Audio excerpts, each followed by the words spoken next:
Coucou les gars, comment vous allez? J'espère que vous allez bien.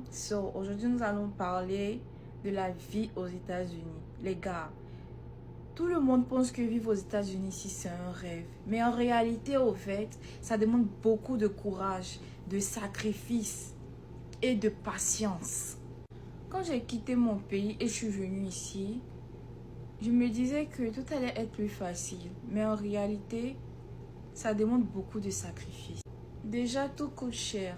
Le loyer, l'assurance, la voiture. Tu travailles beaucoup pour payer juste tes factures. Ensuite, tu es loin de ta famille. Que ça soit... tu es loin de ta famille. Arrête, stop! C'est-à-dire les fêtes, les anniversaires, tu les vois juste à travers l'écran. C'est-à-dire tu n'as pas ce pouvoir-là d'y être. Et ça aussi, ça fait mal. Et puis, il y a aussi la solitude. Même entouré de plusieurs personnes, tu vas tout le temps te sentir seul, surtout quand tu viens d'arriver aux États-Unis. Ici, personne ne va construire ta vie à ta place. Si tu veux réussir, il faut être discipliné, travailler et surtout ne jamais, au grand jamais abandonner. Malgré tout ça, je n'ai jamais été déçue des États-Unis.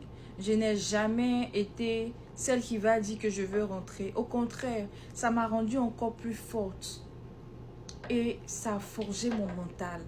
Parce que ce que tu vas vivre ici, je ne pense pas que si tu étais dans ton pays, tu allais vivre ça. Sincèrement dit, c'est un mental au fait. L'Amérique, il faut qu'on en parle, les gars. Ce pays a complètement perdu la valeur de l'être humain. Zéro humanisme dans ce pays. C'est vrai, on dit qu'il y a beaucoup d'argent dans le pays, il y a beaucoup d'opportunités et tu peux devenir riche rapidement. Mais à quel prix? À quel prix, les gars? J'ai vécu une scène. Une de nos voisines a été expulsée dans sa maison. C'est-à-dire, elle a perdu sa maison comme ça parce qu'elle n'arrive plus à payer le mortgage. Mais elle a 2 filles. Regarde, elle est venue voir la propriétaire de ma maison pour en parler, mais malheureusement, elle aussi ne pourrait rien faire pour elle. Elle est repartie avec ses 2 filles. Sans... Beaucoup de personnes comme moi qui idéalisent de fou les États-Unis. Moi, j'ai vraiment été bercée par la culture américaine, le rap américain, etc. Enfin, moi, j'étais une ricaine dans ma tête pendant toute mon enfance. Pour ceux qui savent, je suis rentrée il y a quelques jours des États-Unis et il faut que je vous dise la vérité. Moi, j'ai toujours été dans un mindset américain. Enfin, c'est ce que je pensais. Mais vous voyez, le mindset américain, self-made man, on charbonne, on est là, on donne de la force pour les projets, pour les ci, pour les ça. C'est parce qu'en fait, les mecs n'ont pas le choix. Ils n'ont aucun filet de sécurité, ils n'ont aucune assistance de l'État. Je me suis retrouvée dans des villes où il y avait des Tesla Cybertruck et juste à côté des mecs en train de faire des overdoses et de se vomir dessus. En fait, c'est juste que là-bas aux États-Unis, t'es tellement frappé de plein fouet par les inégalités. Les personnes qui sont dans la misère, mais comme vous n'en voyez pas en France. Genre, je sais pas comment vous expliquer, mais je pense que je suis partie dans certaines villes, 30% de la population sont des sans-abri. Pareil, quand j'ai roulé et tout dans le Nevada, je suis arrivée dans des bleds. Les personnes, elles vivaient dans des maisons en tôle. Et c'est ça les vrais États-Unis. Et en fait, on ne nous le dit pas. Et c'est vrai que nous, en Europe, on idéalise beaucoup ce pays. Mais les gars, ça n'a rien, pour moi, d'un pays développé. Quand j'ai vu à quel point l'écart était creusé, en fait, t'as tellement d'extrêmes. Pour moi, c'est limite comme un pays du tiers-monde au regard des inégalités qu'il y a. Et du coup, tout ça pour dire qu'en fait, tout a un coût parce que aujourd'hui, s'il y a beaucoup d'Américains qui réussissent, c'est parce qu'ils n'ont pas d'autre choix que de réussir et de se déchirer pour leur projet. Parce qu'en fait, sinon, ils ont une aide de personne. Bref, vous avez compris un petit peu ce que j'ai pu réaliser, mais ça m'a vraiment choquée. Ça fait quelques années maintenant que j'ai la nationalité américaine et le truc qui m'a le plus choqué quand je suis venu aux États-Unis, c'est à quel point l'immigration est difficile. Même quand vous faites une immigration complètement légale et que vous venez de pays comme la France qui s'entendent bien techniquement avec les États-Unis, en tout cas à l'époque, moi je me suis dit ça va être super facile, en fait je vais avoir ma green card assez vite, etc. Et en fait pas du tout. L'immigration reste extrêmement compliquée. Je vais vous expliquer tout ça, je vais vous expliquer comment moi je suis venu ici. Et en fait, je comprends pourquoi il y a autant d'immigration illégale. Parce que quand on veut bien faire les choses, Après, ça dépend des cas. Hein. Si vous venez ici à travers l'investissement ou n'importe quoi, vous avez gagné la loterie, quoi que ce soit, c'est certainement différent. Moi, la façon dont je l'ai fait, en tout cas, c'est une des façons les plus compliquées. Et je comprends pourquoi il y a beaucoup de monde qui viennent ici illégalement, parce que légalement, ça reste extrêmement compliqué. Donc moi, je vous explique, je suis venu ici à travers le mariage. Alors maintenant, ça fait 10 ans que je suis avec ma femme. On s'est rencontrés en 2016.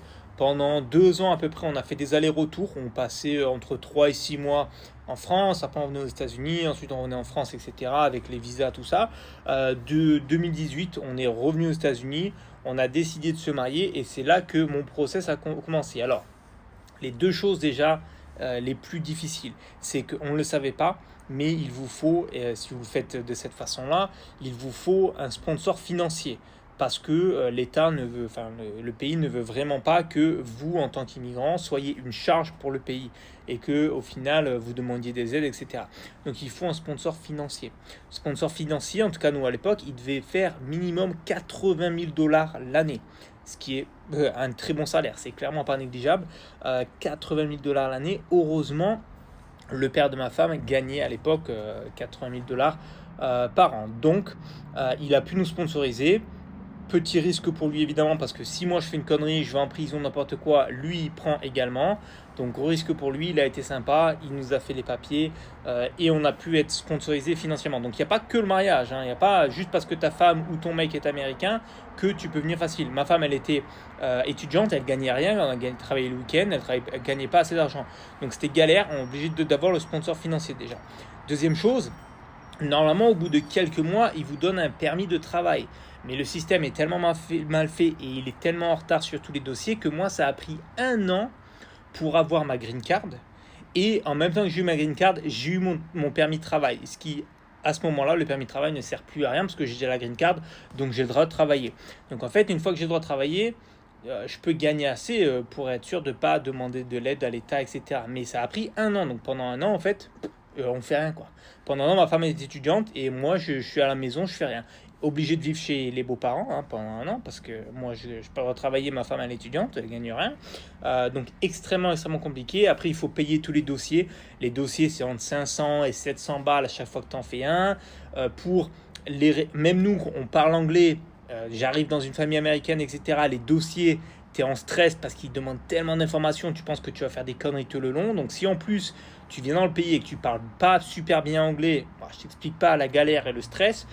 Et nous, en fait, à chaque fois qu'on allait faire des rendez-vous pas à l'ambassade, à l'USCIS, donc c'est le bâtiment où on va à Dallas, etc.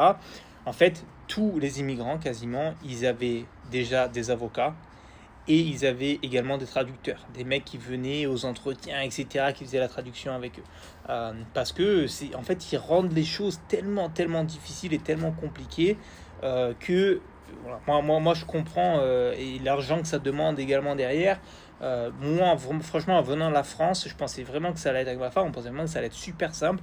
Et au final, c'est une galère pas possible. Donc, quelqu'un qui vient du pays, par exemple, qui vient du Mexique, ou d'un autre pays qui a des restrictions déjà sur l'immigration, qui ne parle pas super bien anglais et qui n'a pas forcément beaucoup d'argent pour avoir un avocat, un traducteur et comment se trouver un sponsor financier, mais impossible. Et je comprends du coup pourquoi il y a autant d'immigration illégale. Donc après, encore une fois, tout dépend des scénarios. Moi, parce que je me suis marié, évidemment, je pense qu'il y a un peu... ils font vraiment attention pour éviter les faux mariages, etc. Donc, ils font vraiment attention. C'est pour ça que c'est un peu peut-être difficile. Je pense que si vous venez à travers un visa étudiant et qu'après vous pouvez rester, ou si vous arrivez à trouver un travail, ou si vous investissez, etc., je pense que c'est plus simple. Déjà, les visas, c'est assez simple à avoir, mais je pense que derrière, c'est plus simple pour avoir la green card et éventuellement dans la nationalité. Donc voilà, pour moi, en tout cas, c'était vraiment compliqué. Et une fois que j'ai eu la green card, en fait, encore plus compliqué, on l'a pendant 2 ans. Et ensuite, après 2 ans, il faut vérifier qu'on est toujours ensemble parce que c'est fait à travers le mariage. Donc, ils veulent vérifier que 2 ans plus tard, c'était pas un faux mariage, on est toujours avec ma femme, etc. Donc, en fait, à ce moment-là, quand je fais le renouvellement, ils sont censés m'envoyer une green card qui est valable pendant 10 ans. Et en fait, ce processus-là, pendant honnêtement 2-3 ans, j'avais un papier qui me disait que je pouvais rester, mais j'avais pas la green card parce que j'attendais ma nouvelle green card de 10 ans. Et en fait, c'est tellement long que pendant 2-3 ans, j'avais juste un papier à la place de ma green card. Et c'était tellement long qu'entre-temps, j'ai eu le temps de demander ma nationalité. En fait, je crois qu'une fois que tu es marié, c'est 3 ans, je crois, et tu peux demander la nationalité. Donc, j'ai pu demander la nationalité avant d'avoir ma green card sur le long terme, parce que c'est tellement lent et ils sont tellement en retard sur le dossier que voilà, j'ai pu faire la nationalité. Je me suis dit, vu que la France autorise la double nationalité et que je peux avoir les deux, ben, je vais le faire. Comme ça, j'ai pas besoin d'attendre une autre green card et je suis tranquille, j'ai plus à faire quoi que ce soit avec l'immigration. Donc après, j'ai fait ça. C'est allé assez vite, je crois. En 6 mois, tout a été OK. Je suis reparti faire un entretien avec, faut faire un test d'anglais, un test de l'histoire américaine, etc. Et quelques jours après, ils m'ont appelé à Dallas. Ils m'ont dit, c'est bon, viens, on te donne le machin, tu fais ta cérémonie et terminé. Après, j'ai fait mon passeport et voilà. Maintenant, j'ai plus besoin de faire d'immigration et ça a pris des années. Ça a été quand même très compliqué. Si vous aussi, vous essayez de venir aux États-Unis, vous êtes déjà aux États-Unis, dites-moi comment vous êtes venu et si vous avez réussi à obtenir votre green card, etc. Comment vous avez fait. Ça m'intéresse voir si vous venez à travers l'investissement, le travail, les études ou quoi que ce soit, si c'est plus simple pour vous, parce que moi, ça a été vraiment galère. J'habite aux États-Unis depuis maintenant 7 mois et voici les choses les plus importantes que vous devez savoir. Premièrement, déjà, la bouffe, les gars, elle est vraiment dégueulasse. Genre, rendez-moi les tacos, rendez-moi les grecs, les tassi-croustifs. Hein. Ici, c'est pas terrible, hein. Vous voyez dans les vidéos et tout. Moi-même, des fois, je pose des vidéos, je vous assure, c'est pas bon, rien à voir. Deuxième chose, les gars, pour ceux qui sont entrepreneurs, sachez que ici, c'est le paradis fiscal. C'est-à-dire que, premièrement, vous payez moins d'impôts. Deuxièmement, c'est une société capitaliste. Donc, c'est-à-dire que vous allez avoir beaucoup plus de facilité à entreprendre ici. Alors qu'en France, on est un peu bloqué dans une espèce de fourchette entre pauvres, bien et vraiment pas mal, tu vois. Mais tu peux jamais exploser, en tout cas. Ça, c'est sûr. Ici, par contre, demain, je peux finir à la rue. Mais je peux aussi finir au sommet. C'est ça qui est le risque à prendre. Mais au moins, c'est le pour et le contre. Troisième chose, si tu n'as pas d'argent, oublie les États-Unis, oublie. Moi, je suis en Californie là actuellement, donc je suis même pas à Los Angeles, etc. Pour vous dire, les gars, cet appartement dans lequel je suis, actuellement, je paye à au moins $3000 par mois. Si vous voulez d'autres vidéos, les gars, comme ça, n'hésitez pas, franchement, rien à foutre. On change la dé. Le plus dur aux États-Unis, c'est pas les papiers, c'est pas la distance, c'est la solitude. Parce que la distance, tu l'acceptes. Mais les moments où tu as envie de parler et que personne n'est là, ça, tu t'y habitues pas. Moi, Miami, c'est ça qui m'a touché. Et c'est difficile à comprendre tant que tu ne vis pas. Le cardio, le mental, le boulot. Parce que c'est invisible. Bon là les gars, je suis obligée de vous faire un TikTok. On n'en peut plus, hein. Les poches sont vides. Hein. Donc là on vient de rentrer dans un parking. Voilà, les 2 premières heures sont à $35. Et c'est ça, all day, hein. 80 balles. Quand je vous dis que c'est ça partout, il n'y a pas un seul parking qui coûte moins de $20. Et voilà, c'est les States, hein. C'est chaud. Regarde, comment vous faites pour manger actuellement aux États-Unis? Un plateau d'œufs à $10. Et puis c'est la douzaine, hein. C'est pas le grand plateau là. Je viens de casser 3 dedans. Vous voyez le reste. À $10, les gars. Petit course que j'ai fait ce matin. Vous voyez ça? 4 cocktails. J'ai déjà pris un cocktail, 2 boîtes de lait, un pain avec ces aubergines là. $47, les gars. Sincèrement, les amis, je ne sais plus si je peux conseiller Maryland à quelqu'un. Hein, parce que actuellement, les choses deviennent de plus en plus chères. Et ça craint, les gars. Nous-mêmes, on veut déménager. Oui, franchement. Mais on veut savoir si ça va un peu chez vous, bien c'est la même chose d'abord. Est-ce que à Ohio, Nebraska, Kentucky, Iowa, Texas, les autres États là, dites-nous si ça va un peu chez vous. Parce que franchement, à Maryland actuellement, les choses deviennent très chères. Le loyer cher, nourriture chère, carburant cher, tout est cher, les gars. T'as trop de chance de vivre à Los Angeles, c'est pas de la chance. Ça coûte beaucoup d'argent de venir ici. J'ai travaillé à côté de mes études. Là où d'autres personnes étaient en train de profiter, j'allais au taf tous les jours. Quand tous mes amis sont rentrés en France après avoir graduate, j'ai cherché un taf ici. J'ai galéré comme pas possible. J'ai networké avec la moitié de la ville. J'ai fait des jobs que personne n'avait envie de faire. J'ai travaillé dans des cinémas alors que j'avais des masters à servir du popcorn. Mon mari a 3 boulots pour qu'on puisse s'en sortir financièrement. J'ai pas mis un pied à la plage en des mois. Parce que entre le travail, entre tout ce qu'il y a à gérer, entre le fait que tout coûte une blinde et que tu dois payer le parking, tu dois payer ci, tu dois payer ça, sortir, ça coûte énormément d'argent. Ne croyez pas ce que vous voyez sur les réseaux sociaux en vous disant vivre à Los Angeles, c'est de la chance. Vivre à Los Angeles, c'est des sacrifices. Il y a des bons, des mauvais côtés. Il y a des choses qui vont, il y a des choses qui vont pas.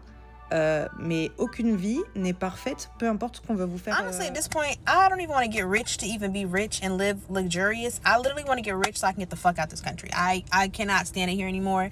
Everything about this country make my fucking stomach bubble the fuck up. Especially the fucking economy. I'm sick of it for everybody, but I'm really sick of it for myself too. Cause like, I'm just sick of everything is not being fucking affordable. I'm sick of this fucking rat race shit. Like, I don't even give a fuck about the American dream. Fuck American dream. I don't want no fucking, like, I would like it, yeah, but honestly, it don't even sound that appealing when you think about it, because it's like, damn, you could buy a big ass house and it's like, it's still not even yours. The fucking whoever the fuck can take it back if you don't pay your property taxes, and you still got to do this and do, like, it's just like, is anything ever fucking really what it is? Like, do we just keep fucking working for shit and it's just, you just never get there? Like, I'm confused. Like, even when you talk to people that's fucking doctors and lawyers and shit, they're fucking stressed out and fucking financially not in a good fucking place either, and it makes no sense to me. Like, what the fuck are we doing? Like, honestly, all this shit is a fucking lie. And that's the reason I really want to move the fuck out of this country. I want to live abroad because I'm tired of idealizing my life based off American standards. I want to go to another country where they're not worried about who got the flyest shoes, who got the nicest car, who got the biggest house. And I don't give a fuck about none of that. I want to live in a fucking jungle. I want to wake up and eat my fruit and pet my pet monkey every day. And I have to sit here and stress about fucking dumb shit like fucking bills and fucking gas and budgeting out no, it's fucking annoying now. It's literally fucking annoying. Like, I fucking cannot stand it here. I cannot wait. I can't wait till I can stitch this video and I'm living abroad in another fucking country. I can't wait. I'm an American. I pay $1,600 for a flat that has no bedroom. That's 2/3 of my income. I'm an American. I work 50 hours a week. I don't have health insurance. I'm an American. I couldn't afford to have a child even if I wanted to. I'm $7,000 in debt. I'm an American. My health is declining because I can't afford Whole Foods because that's too expensive for my life. I am very overqualified for my job, but no one else is hiring. I'm an American. I make my boss hundreds of thousands, if not millions of dollars, while I can barely keep myself alive. I'm an American. I have never been out of the States. I have never been on a vacation. I'm an American. I make $20-some an hour. A livable wage here is like 30-some. Yet I don't qualify for government assistance whatsoever. On the days I don't work, I'm so tired I just sleep all day. I'm an American. My electric bill is so expensive I sit outside in the heat because I can't afford to turn the AC on in the damn house. I'm an American, and I fear I'm just an average American. I'm living the American dream. I'm fucking stressed out! I'm fucking stressed! We should not be working like this. I work my ass off and I can't even fucking pay bills, bro. And they always say don't compare yourself to others, but I see people going to Coachella and fucking like buying all types of shit, just pointless fuck you money, and I'm over here can't even fucking pay my fucking rent, bro. I don't care how long this video gets, but it might not even be that long, but my heart hurts right now to see so many people struggling to survive, not to live, because we're not living. Survive. You go to work, get paid, and then all of that money is wiped out of your bank because you have all these bills stacked up. Groceries are expensive. If you have pets, their food is also expensive. The housing market, no one can get a house nowadays. No one can even sell a house nowadays. No one can do anything. I'm truly convinced that making even 100K a year is still not enough. it is not going to be enough because every year rent rises. Every year the cost of living is just outrageously going up, and our wages are not catching up to the cost of living.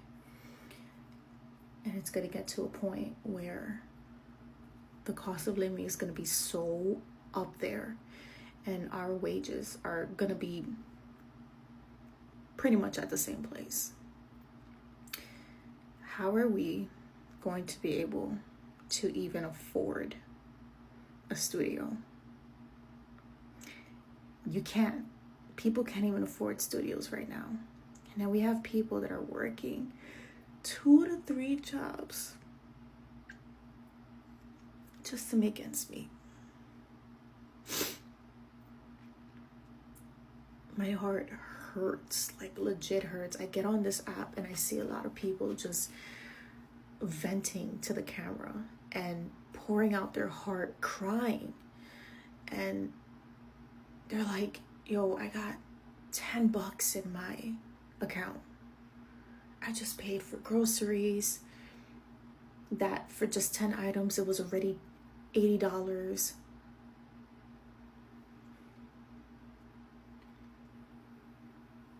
I cannot believe that this is the life that we're in right now. And like, it shouldn't be a surprise, right? It shouldn't be a surprise, but when you're actually living it, that's the problem. I want a family one day. I want a house one day. Am I gonna get that? Hopefully, praying. But I really want those things. I really want kids. And I really want a nice house for my kids, because I don't want to raise them in where I'm at right now. I don't want to raise them in this type of environment. I want to go to a nice peaceful town with my husband, my future husband, and raising my kids there. But that costs money. Saving, I don't want to hear about, I don't want to hear the older generation, like, you know, our parents. I don't want to hear them talk about, oh, you should have saved money. Baby, even if we did, we would have to go into that joint and we would have to pay some of the bills and some of the debt that we still owe. And also, life happens. And we would have to dip into our savings. I don't want to hear it from the older generation. I don't care. I don't care. They had it easy, I guess, whatever. They were able to afford a house. They were able to afford the car, to have the family, to have the dog, to have the cat. Like, they were able to do this back then. But us in our 20s, early 20s, we're struggling. In our 30s, we're struggling. Oh, go get a better job. Oh.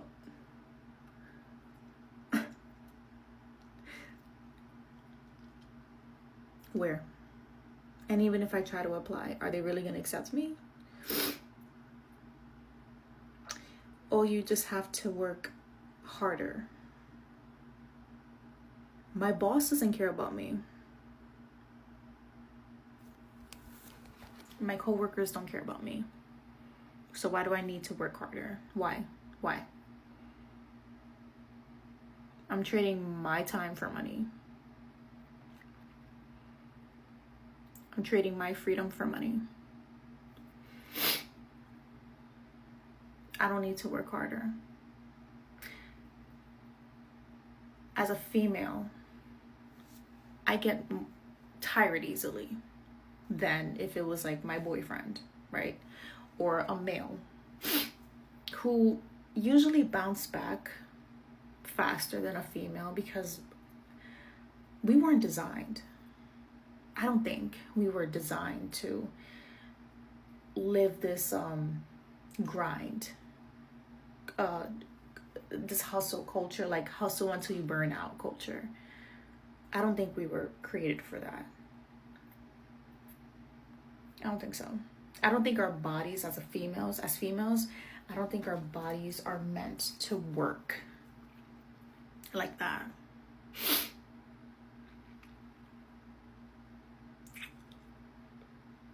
That's why when we get home, we're more prone to be tired and just like, then we tend to not take care of ourselves. We tend to not work out. We tend to not eat right because we got to cook the food, but then we got to buy the food and the food is expensive. So it's like, what's even the point? What's the point?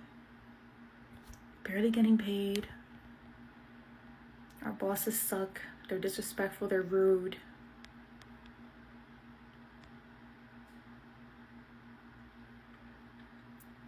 Watching these videos honestly break my heart. And they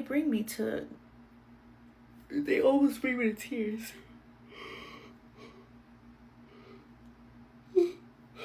They almost bring me to tears because we're really struggling, and there's people out there with families, with kids that thought they could make it, and it's just so rough for them. And they still have to find ways to provide for their kids.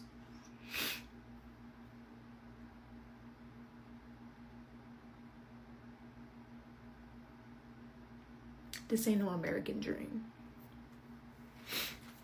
And if anything, it's corporate's dream, not our dreams. We're not, like, it doesn't have to do with us. Like, we are just pawns in this system, in this corrupted system.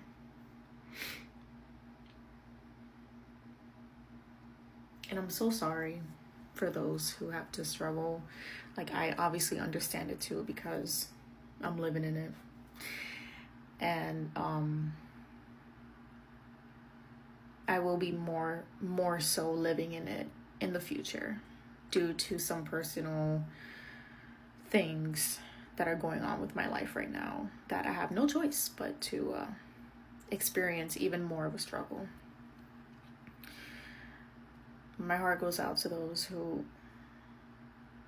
truly are just over it. Over it. Because I get it. I get it.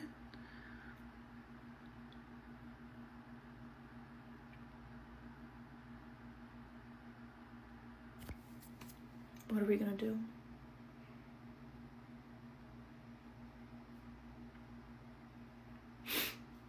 What are we gonna do? Les amis, en fait, actuellement en Occident, il y a pas de rêve du tout. Il n'y a pas de rêve de nulle part, si je peux le dire de même. Il n'y a pas de rêve américain, il n'y a plus de rêve canadien, même rêve européen. Partout, en fait, tout devient compliqué. Les Américains eux-mêmes, ils n'arrivent plus à s'en sortir. Au Canada, vous-même, vous voyez la situation, inflation, logement, immigration, ça va pas bien. En Europe, vous-même aussi, vous avez vu. En Australie, j'en parle pas. C'est comme si tout ce qui se passe, ça veut tout simplement nous dire que on va être obligé dans les prochaines années ou actuellement même de commencer déjà à voir comment est-ce qu'on peut faire pour s'en sortir là où nous sommes, parce que il n'y a plus d'endroit où où la situation est moins critique, où la situation est moins pire, si je peux le dire comme ça aussi. Donc voilà, vous avez entendu les témoignages des gens qui sont aux États-Unis, parce que vous savez, beaucoup de gens pensent que ils peuvent vivre le rêve américain, ce rêve américain là où tu arrives, tu réussis, tu entreprends, tu connais du succès et tout. Mais imaginez même actuellement si les natifs des États-Unis eux-mêmes, ils n'arrivent pas à s'en sortir, ils n'arrivent pas à manger convenablement, ils n'arrivent pas à trouver un endroit où se loger. Comment est-ce que ça va être plus facile pour des personnes qui viennent de l'extérieur? C'est sûr qu'il y a des personnes qui viennent de l'extérieur qui vont trouver un emploi parce que ces employeurs-là cherchent des compétences internationales. Par exemple, pour une compagnie américaine qui cherche quelqu'un qui parle bien le français parce que c'est une entreprise qui se dit, par exemple, bilingue ou qui a une clientèle diverse, ça peut être une opportunité. ou pour des personnes qui vont aller aux États-Unis parce que ce sont leurs employeurs qui les ont envoyés. Mais pour une personne qui va se dire que je laisse tout dans mon pays, je vais aller m'installer aux États-Unis pour vivre le rêve américain, là, il va falloir vraiment y repenser. Vous-même, vous avez vu les politiques d'immigration, comment ça se passe là-bas. Tous les jours, c'est pas facile du tout. Donc c'est vraiment compliqué. C'est vraiment compliqué. Et c'est la même chose qu'on voit ici au Canada. Vous-même, vous savez que quand on parle du Canada, maintenant, le buzz qui est à l'international, c'est nouvelle loi sur l'immigration. Nouvelle loi sur l'immigration parce que même ici, les gens ont maintenant du mal à trouver des emplois, les logements et tout. Et pour des personnes qui viennent d'arriver, ça devient aussi difficile pour eux. Il y a des personnes qui ont fait 2, 3, 4 mois, ils cherchent du travail, ils ne trouvent pas. Il y a même des gens qui sont ici depuis des années, eux-mêmes, ils ne trouvent pas. Il y a des personnes qui sont en train de faire des reconversions professionnelles ou d'autres qui sont même en train de retourner à l'école. Parce que c'est ça quoi, le coût de la vie augmente, mais les salaires ne suivent pas aussi. Donc nous tous, on est comme dans le même bateau, on ne sait plus. Il y a des personnes qui sont ici, leur situation est tellement critique, ils aimeraient retourner dans leur pays, mais il n'y a pas de moyens. Imagine, tu n'as pas de moyens pour payer ton logement ici, tu n'as pas de moyens pour payer toutes tes factures. Est-ce que tu vas avoir les moyens pour payer un billet d'avion retour chez toi? Et est-ce que tu vas arriver là-bas les bras ballants? Je sais que tu vas probablement te soucier du regard des gens. Tout le monde va attendre que tu viennes entreprendre, que tu investisses, que tu crées des emplois et tout. Mais tout le monde n'a pas les mêmes capacités, quoi. Du coup, ces personnes-là restent ici. Ils essaient de s'en sortir, mais c'est un peu compliqué, quoi. Donc voilà, je comprends les personnes qui ont fait des témoignages que ça devient de plus en plus difficile. Et le but de la vidéo, vous savez, c'est pas de vous décourager, c'est simplement peindre la réalité telle qu'elle est maintenant.